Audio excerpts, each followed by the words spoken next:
After that, everyone sits down to eat, and Mr. Goddard's family drinks the blood of the animals they hunt. Then Aya says to Mr. Goddard that there are a few things I want you to tell me, and Mr. Goddard tells her what they are, and Aya tells him that on the night of Hannah's murder, his wife discovered the body after 1 o'clock, shortly after midnight.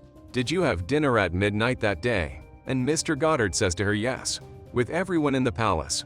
Then she asks him when he finished his meal, and he tells her he did it at 12:30. Then she asks him whatever Hannah has done yet. Finishing her meal, he tells her that she said she would go to rest in her room. Then he goes to his office to talk to his son Claude. After that, she asks him if any of them saw Hannah after dinner, and Mr. Goddard says that he was with Claude in the office talking. In running the town, Charlotte joined them and was playing with the dolls, and at 1 o'clock they left the office and parted at the entrance hall. And he says he goes out hunting every Monday at that hour, so he went to the store to get his rifle, and he did not see anything strange at that time. And a minute after he left the palace, Raoul said that he wanted to see the plants and went with him, and they were together all the time in the forest.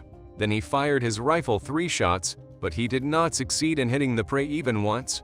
After that you ask Aya, Claude, where did he go after he parted with Mr. Goddard? Claude says that he returned to his room and stayed alone, and left Charlotte with Giselle, and then asked Raoul what he would do it after dinner. But Raoul gets angry because whoever interrogates them and suspects them of Hannah's murder. And then Mr. Goddard asks her if she thinks someone killed Hannah, and she says whatever she thinks, and Mr. Goddard gets angry. But whoever insists on knowing what Raoul was doing, he says he was in his room the whole time. But it is impossible that he killed Hannah because he was with his father all the time in the forest. So she says that there is a time gap between Mr. Goddard leaving the palace and leaving it. And Raoul says despite the speed of vampires, it is impossible to commit a murder in a minute. And then she asks him if he hears strange sounds while he is staying in his room, and he tells her no, he did not hear anything. After that, she asks Giselle, where did she go, and what did she do after dinner at 12:30? And she says Giselle she cleaned the kitchen, and then went to the laundry room at 1 o'clock because that's what she does every day. And on her way she saw Charlotte, and she was bored. So she took her with her, and she was singing to her while she was doing the laundry. And she told her whatever that means, that she was with Charlotte all the time from 1 o'clock until the time the body was found. And Giselle tells her that she went to the bathroom once, but that only took a minute or two. And then she asks Charlotte if Giselle's words were true, and she answered yes. Then she moves to Alfred, and asks him what he was doing after dinner, and he tells her that he went down to the office in the basement where he was adjusting Mr. Goddard's schedule, and that he did nothing else.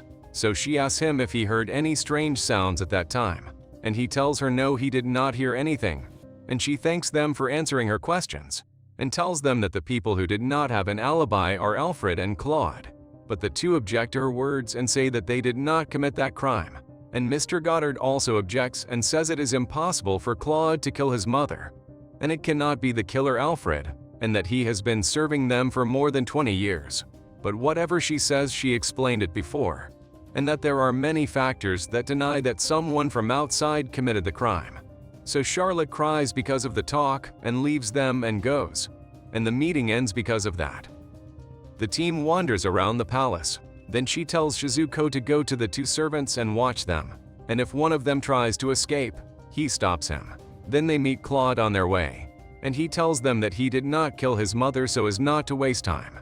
Then he attacks Tsugaru and threatens him, leaves them, and goes. Then she asks Tsugaru, Aya, if she thinks Claude is the killer, and she says that she cannot say for sure, but his hands were clean and had no burn marks, and that she watched all the family's hands while eating. The food was all clean and without scratches or burns. Then we move to Shizuko, and she watches the 2 servants, and Alfred is on his way out of the room. But Shizuko stops him and tells them that she has been ordered to stay with them, and he tells her that he has work to do with Mr. Goddard. So Giselle says that Mr. Goddard went to the forest with Aya and Tsugaru. Then we move to the forest, and they are going to the place where the hunter attacked them before. But suddenly Mr. Goddard stands up and says to me what the fact that none of the palace residents may be the killer, and the way his wife was killed suggests that she is the act of a vampire hunter. And he asks her to investigate with a more logical approach. But whoever tells him that she investigates the most logical approach, of course, and that she only focuses on knowing the killer. And then Mr. Goddard says that he doesn't just want to lose more of his family, but they think he's talking about Hannah. But he says before he comes to this area, 3 members of his family were killed.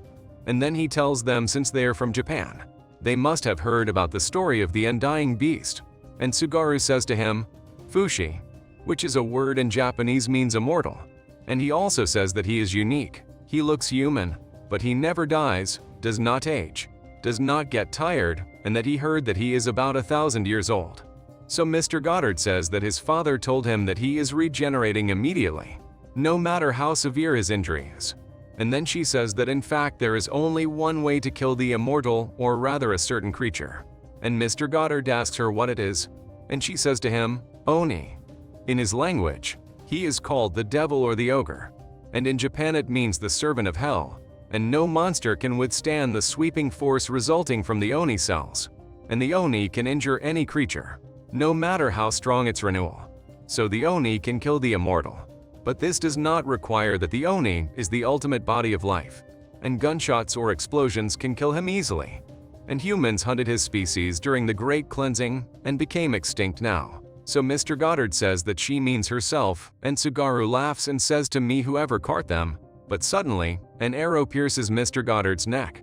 But Mr. Goddard easily removes the arrow, and his wound heals quickly. He says that he did not start attacking humans, but he will throw terror on the hearts of those who dare to oppose him, and chase the hunter who attacked him, and succeed in capturing him easily, and be on the verge of eliminating him. But Tsugaru and whoever intervenes and stops him, and Mr. Goddard believes that he was the one who killed his wife, for whom you say it is impossible that he did it, because that man seems to have arrived in town today, and there is soot on his elbow, and that is the result of resting his arm on a train window often, and it seems he spent many days traveling here from the German countryside.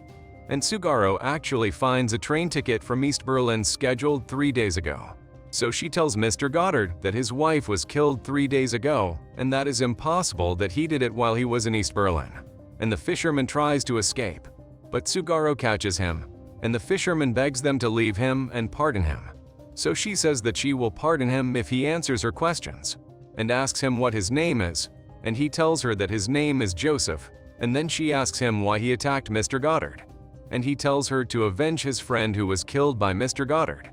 And Joseph is the friend of the fisherman with the silver stake who attacked Mr. Goddard before. Then she asks him if he knows that his friend is targeting Mr. Goddard, and he tells him that they talked about it 2 weeks ago, and he tries to deter him from doing so. But he says that he is confident, and he says that he got a strong collaborator. But he discovers that he was killed 3 days ago, and then she asks him if he knew that he had a silver dog.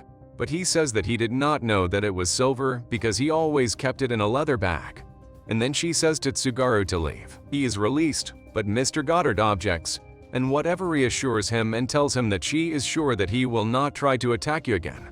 Joseph runs quickly in fear, and then tells Mr. Goddard to return to the palace and to summon everyone there to close the curtain on this tragic and funny murder play.